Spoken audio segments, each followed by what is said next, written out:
नमस्कार, विदेश की खबरों में आपका स्वागत है। मैं हूं आपके साथ आकाश।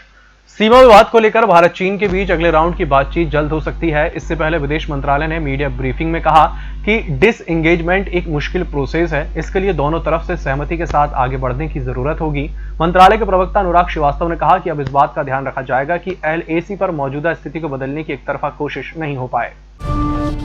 पाकिस्तान के कब्जे वाले कश्मीर में लोगों की स्थिति जानवरों से भी बदतर हो चुकी है। गुरुवार रात जिनेवा में United Nations human rights council की बैठक के दौरान ये दर्द POK एक्टिविस्ट प्रोफेसर सज्जाद राजा ने दुनिया के सामने रखा। राजा ने सीधे तौर पर पाकिस्तान की सरकार और फौज को निशाने पर लिया। कहा, पाकिस्तान हमारे साथ जानवरों जैसा सलूक फौरन बंद कर दे।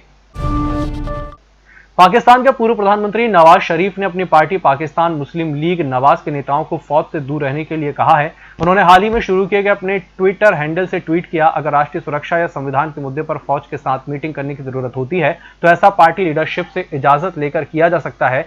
ऐसी बैठकों को कभी भी सीक्रेट नहीं रखा जाएगा। यह दिशा निर्देश पाकिस्तान के संविधान के मुताबिक हैं, इसलिए जारी किए गए हैं कि पाकिस्तान की फौज को उनकी शपथ याद दिलाई जा सके।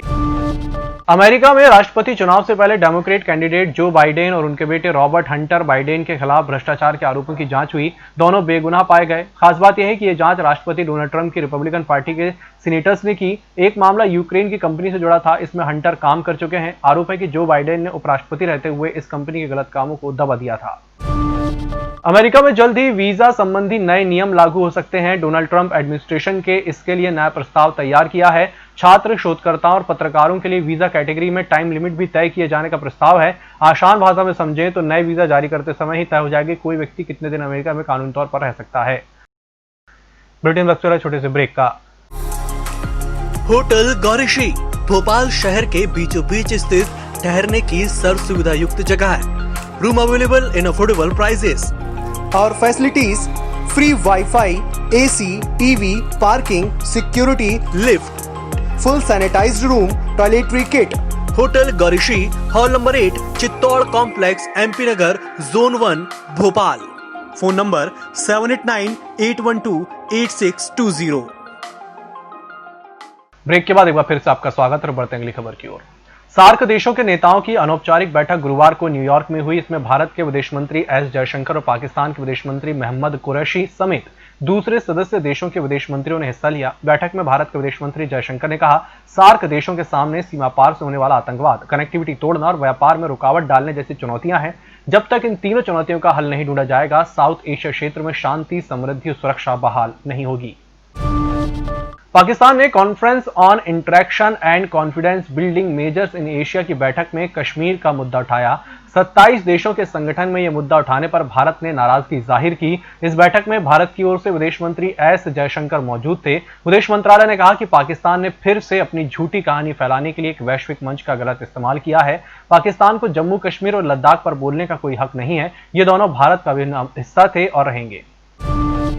अमेरिका के राष्ट्रपति डोनाल्ड ट्रंप को असहज स्थिति का सामना करना पड़ा। ट्रंप दिवंगत महिला जज रूथ बादेर गिन्सबर्ग को श्रद्धांजलि देने के लिए सुप्रीम कोर्ट पहुंचे। पत्नी मेलानिया भी साथ थीं। इस दौरान वहां मौजूद कुछ लोगों ने राष्ट्रपति के विरोध में नारेबाजी की। इन लोगों ने कहा, ट्रंप को हराने के लिए वोट दें। जस्टिस गिन्सबर्ग का 18 सितंबर को निधन हो गया था। उनके निधन के बाद ट्रंप सुप्रीम कोर्ट में नई महिला जज की नियुक्ति करना चाहते हैं।